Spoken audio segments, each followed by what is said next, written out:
내가 평범한 직장인인데 월급을 저축해서 얼마나 모을 수 있을까? 이런 생각 해보신 적 있으신가요? 그리고 내 나이 또래 얼마나 저축하고 있을까? 저축률은 얼마나 될까 궁금하신 적 있으신가요?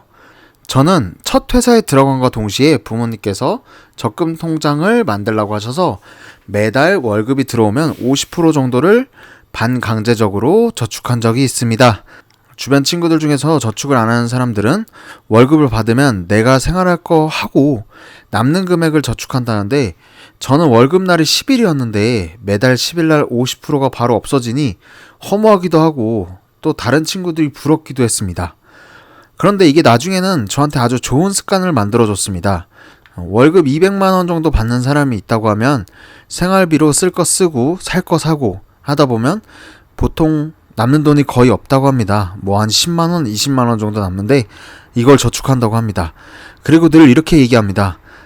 월급이 300만 원으로 오르면 나는 120만 원을 저축할 수 있고 400만 원이 오르면 220만 원을 매달 모을 수 있어. 그런데 저 방식은 완전히 틀린 걸 알게 되었습니다. 생각하면서 소비를 통제하지 않는다면 급여가 오름에 따라 내 생활비도 같이 상승하게 됩니다.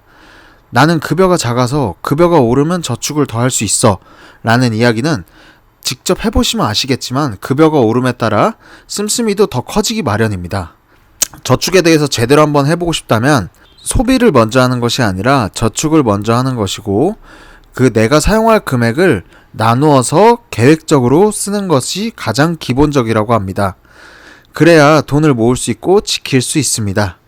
그리고 저축할 때도 내가 매달 100만 원을 저축할 수 있다고 한다면 한 번에 적금 100만 원을 드는 게 아니라 50만 원, 30만 원, 20만 원 나눠서 적금을 들어 놓을 수 있게 해야 합니다. 사람은 만약이라는 일이 가끔 일어나게 됩니다. 예를 들어 내가 1년짜리 적금을 들고 3개월이 지났을 때 갑자기 생활비가 부족해서 적금을 깨야 될 상황이 올 수도 있습니다. 100만 원짜리 적금은 통으로 깨야 하고 3개로 나눠진 적금은 50만원, 30만원, 20만원에 따라 한 개만 깨도 충분히 문제를 해결할 수도 있습니다.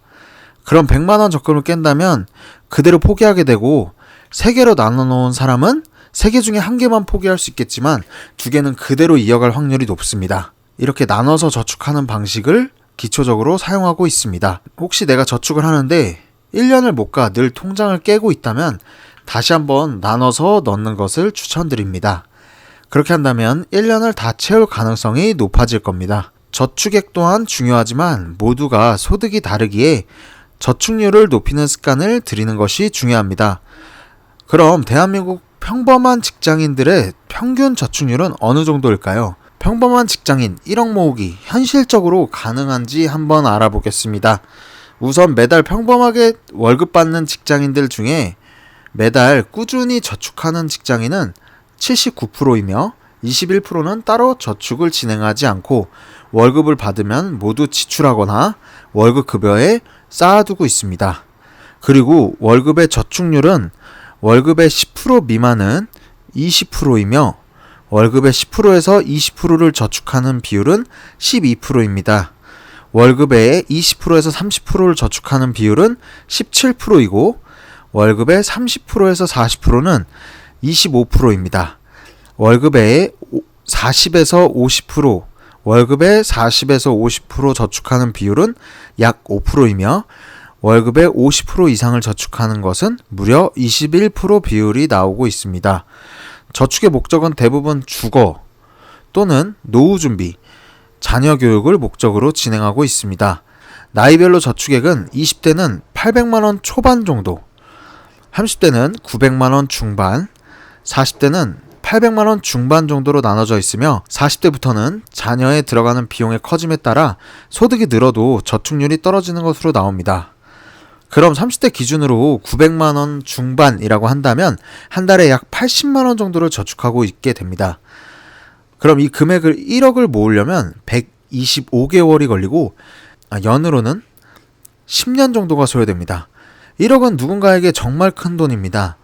저에게도 정말 큰 돈이고요. 그런데 뭔가 시작하기엔 작은 돈일 수도 있습니다.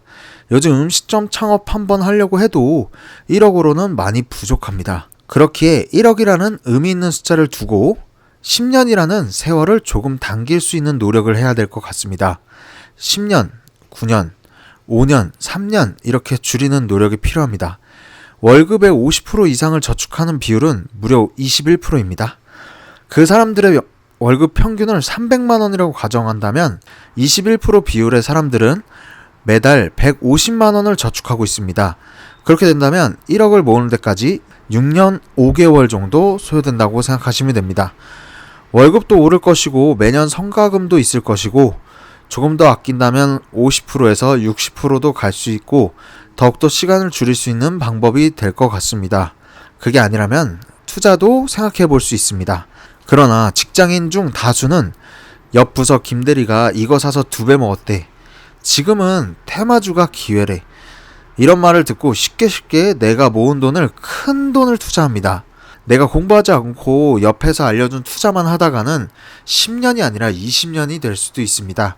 신중하고 많은 공부와 지식이 필요합니다.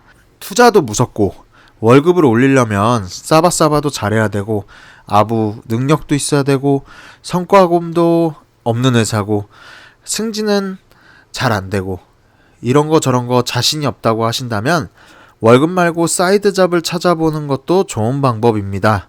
월급은 그대로 받으시면서 부업을 열심히 하시면 월급 외의 수익으로 꾸준하게 돈을 들어오게 할 수 있다면 저축률 또한 크게 높일 수 있는 방법입니다. 제가 직장 생활하면서 부업을 시작하고 어느 정도 부업으로 꾸준하게 수익이 나온다고 생각했을 때 먼저 한 행동은 10일날 월급이면 월급만큼 10일날 적금을 만들어 두었습니다. 그리고 부업으로만 생활하고 온전히 월급은 저축하여 따로 모아두고 나중에 자산을 구매할 때 큰 도움이 되었습니다. 이렇게 만들어 두면은 월급은 어차피 고정적이고 매달 들어오는 돈은 똑같습니다. 그러나 부업은 비교적 고정적이지 않고 나의 노력에 따라 조금씩 다를 수 있습니다.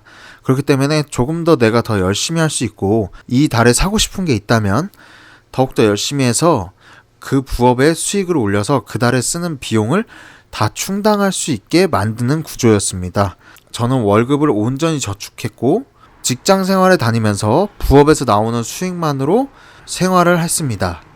제가 직장 생활 때부터 진행하고 지금도 하고 있는 부업 밑에 고정 댓글에 남겨두었습니다. 관심 있는 분들은 큰 도움 되실 겁니다. 감사합니다.